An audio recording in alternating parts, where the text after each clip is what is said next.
I will talk about our endeavor of mapping cytoarchitectonic areas in the big brain and in other brains based on microscopic scans of tissue sections, which is a core part of HIBALL, so to say. So using deep learning. And the basis for all of this, you have certainly seen similar pictures, just to start it off, is that we are cutting postmortem brains into thousands of sections that are mounted on glass slides, and we keep them in our institutes in large rooms, as you can see here. And we investigate these individual sections for brain structure.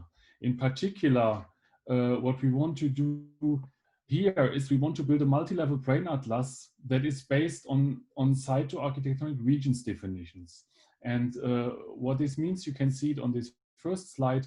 On the left, we have two snippets from a microscopic scan from two different brain areas in the visual system. And you can see, most of you already know it anyway, that the patterns of the cells, of the neuronal cells that we see here, they build different distributions in space. They build out layers. We will hear more about cortical layers today. And they have different sizes and different densities. And this type of spatial distributions, they basically define cytoarchitectonic areas. And these cytoarchitectonic areas are an indicator for functional modules, and they are a very good basis to compare different modalities in the brain and to localize different modalities in the brain, because they indicate a certain architecture of these brain areas. And the classical way of doing this is that a neuroscientist takes out individual sections, localizes roughly the area where a transition between two areas could be located, and then there is a semi-automatic workflow that would confirm. Here on the right, you see this white profile. This algorithm would confirm that there is indeed a significant change in this spatial arrangement, and so it confirms a border between two neighboring cytoarchitectonic areas. And this means that we can, that the neuroscientist, the neuroanatomist, can basically map such borders in two-dimensional sections, and this is what we are doing for many, many years in Jülich, in the Institute of Katrin Amundsen. The problem is that if you look at different brains, we see that the location and the particular shape of these different cytoarchitectonic areas is very, very different. So you see here 10 different human brains, and you see the delineations of cortical areas mapped into a 1 millimeter space of these brains. You see how different the shape is, how strong the variability is in the different individuals. And what we are doing for many years is to delineate areas in at least 10 individual brains, then reconstruct a representation in 3D, as you see in the middle, and merge these different maps in the different individuals into a common space, the MNI space, to see a probabilistic distribution of this area that captures this variability in the different individuals. Now, this is really a lot of work. A human anatomist can only map some sections in each of these brains. So in the order of maybe every 100th section is feasible, and still it is a project of typically a year or more to map these one area in different brains. So this is really, really a hard process. And we have these probabilistic maps at a resolution of 1 millimeter, since we don't have these maps in every section of the brain. And what we are now about to do in HIBALL and in the European Human Brain Project, we want to build a multi-level atlas that has these cytoarchitectonic areas as a basis, that also integrates other modalities like architecture of fibers or functional parcellations, and that captures the variability as we have just seen it in probabilistic maps. But we want to extend this across the scales using the BigBrain model that we are today here to discuss a lot, and combine it with the full microscopic scale in 3D, where we can see individual cortical layers, where we can see the individual cells and all this detail in the BigBrain model, and in the future, hopefully also in extended models. This is what we are setting out to do. But this requires us, for the BigBrain model, to map these areas in really every single section. This means for some areas in thousands of sections, and we want to do this also in other brains. And this is not anymore feasible for a human scientist to do. So we need here really the help of high throughput imaging technology to digitize all this material. We need the help of machine learning, image processing, and also high performance computing to do these computations. And we need neuroinformatics to provide such data at these high resolutions to the community.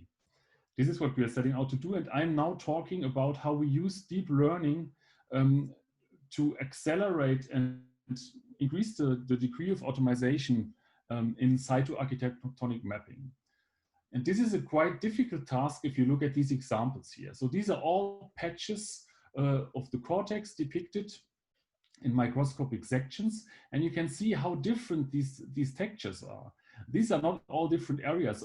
Some are different, but you see that we have curvature differences. We have sometimes oblique sections, so you don't see these layers that I mentioned earlier. We have histological artifacts, and it is quite difficult to tell which area you see here. But we want to have machine learning algorithms learn to distinguish these textures and reliably say which areas we see here, so that we can apply it to all histological sections that we are scanning, and not only to 3D volumes like the BigBrain, also to new brains that we are scanning where we don't yet have a 3D model available. And we have set out to do this from 2016. This was a work of Hannah Spitzer, like the following slides as well. I think she is in the call here and she could just take over now. She has done much of the pioneering work here. So we trained a UNet, which is a standard deep learning network for biomedical image segmentation. We modified it a bit and tried to learn from existing expert annotations how to do these segmentations. This was a multi-area segmentation network where we focused on the visual system. And as you can see on the right, the system learned somehow to do it, but it was not quite performing very well. It actually could distinguish the primary visual cortex quite well in many sections, but in sections with a bit of a strange staining or not so standard staining, it was already having difficulties. 1 year later, we modified this network and we introduced a prior that gave some information from the probabilistic maps, a very weak information where an area would be roughly expected. And this stabilized the network quite a bit, as you can see here, but not to the degree that we could use it for fully automated mapping.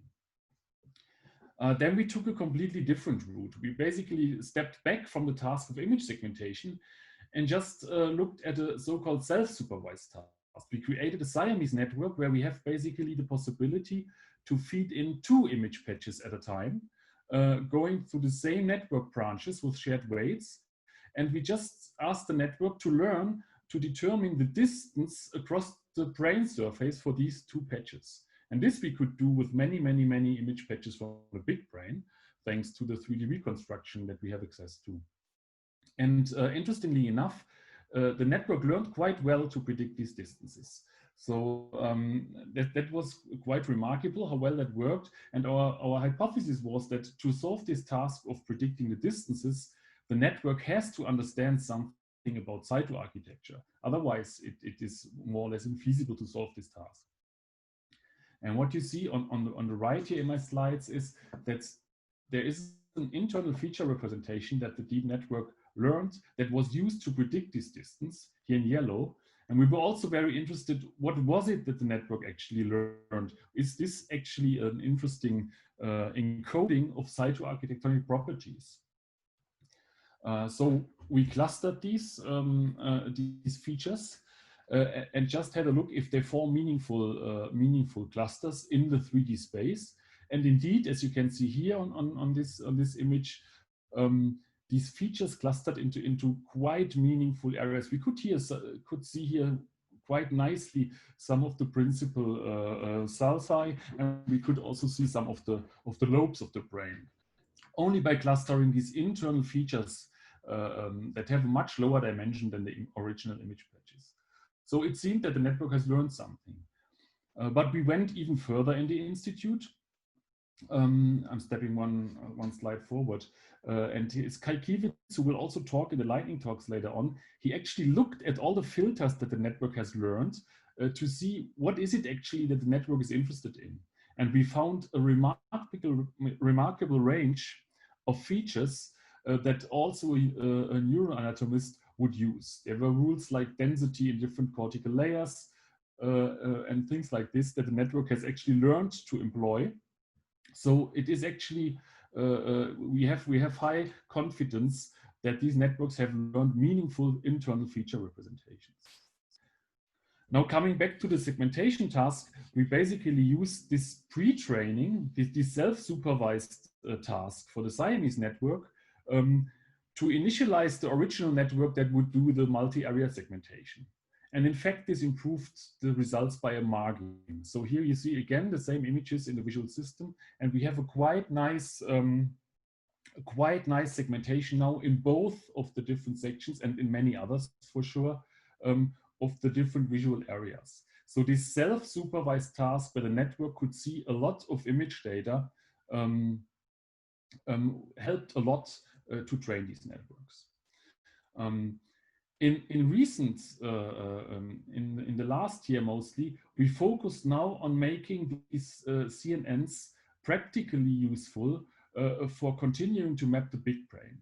And here we have to go back into the 1 micron sections because the BigBrain currently has a resolution of 20 micron, which does not allow to, in detail, to identify the borders of cytoarchitectonic areas.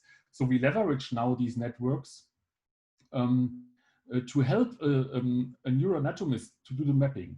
In principle, a neuroanatomist will map a few areas with 100 or more sections in between, and the network will be trained to map this particular area in all the remaining sections. And this works quite nicely. Christian Schiffern is doing this work.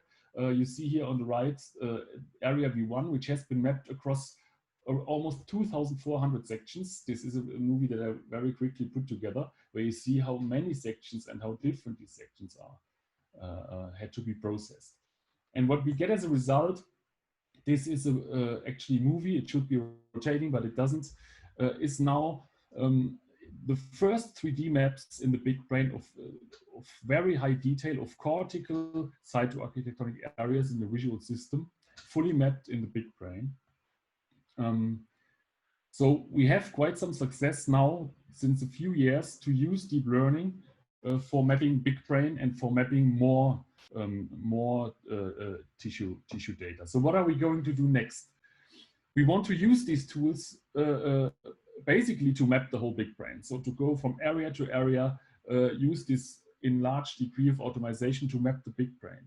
But in HIBALL, what we also want to do is we want to develop transfer learning methods so that we can propagate these maps more easily to new brain samples where we have all the sections available. So this is something we are going to do in the next years. And we are also doing research to improve the learning strategies, because we actually still have the ambition to build a general multi-area segmentation model that would be able to segment all cytoarchitectonic areas in the brain. We do not know if this will be possible, but we are rather optimistic. And so we are looking out for deep learning strategies that would allow such a highly complex network and such a helpful resource for doing all this mapping. And that's the end of my talk. Thank you. I'm open for questions if time allows. Yes, thank you, Timo, of course, very nicely in time. So you may ask him questions. If you go to participants, then you see a blue hand. And when you wave your hand, PJ will invite you, and you have to accept the invitation in order to share your question with us. So which questions would you like to address? Oh, I see several. So Nikolai Pavlak was perhaps the first. Nikolai, can we, PJ?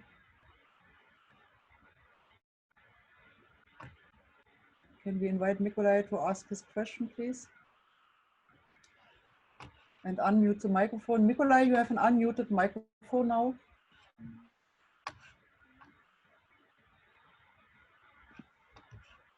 But we cannot hear you. Something is happening. Yes, now it's okay.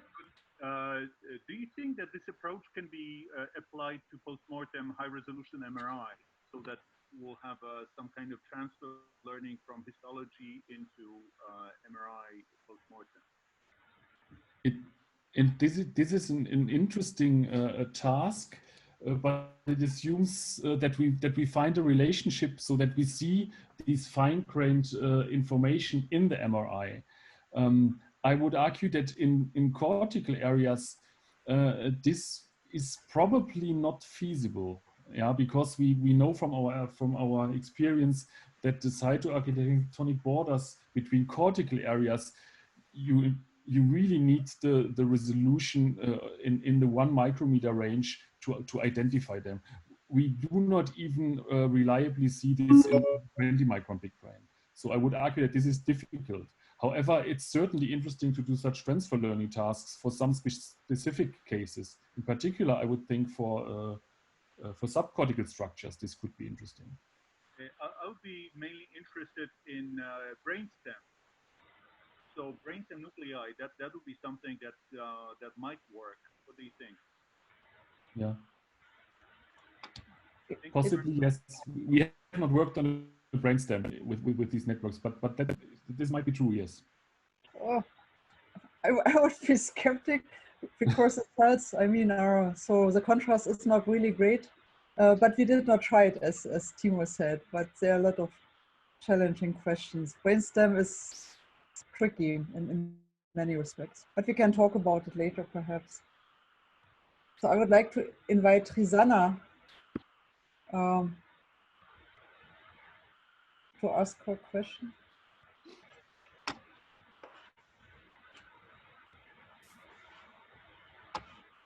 Can we invite Rizana Sprungmuch? Hi, can you hear me? Yeah. Yeah, good. hi. Thank you so much for your talk, Timo. So my question is really with, you know, V1, V2, it's a great stepping stone because these are sort of the starting points for this borders is quite easy to identify. And I'm just wondering, how likely are we to be able to start automatically parcellating in those higher cognitive areas? So I'm looking at you know, 44 and 45 in BigBrain, and just in between, even just between the left and right hemisphere, you're seeing differences. And realistically, I'm just wondering what your opinion is of how far along we are from being able to identify areas like that automatically. I think it will be possible. It is challenging, but we have worked on more areas. You have probably seen on the last slide, and Christian Schiffer will talk about it in the lightning talk. We have now mapped more, not only V1, V2. We have mapped higher areas in the visual system, and also already areas in other systems. So I'm confident we can do it. The problem is rather if you have very small areas, you know, or very, very tiny morphology where the ends of the areas are very, you know, very tiny. These are rather problems to be very precise at such positions. But otherwise, I'm rather confident that it Thank you very much, Timo. And a very last short question to Ellen, and then we have to move on. Okay, Timo, I was just wondering about the cerebellum where the contrast is so sharp. Does deep learning have a role in the cerebellum, or is it overkill?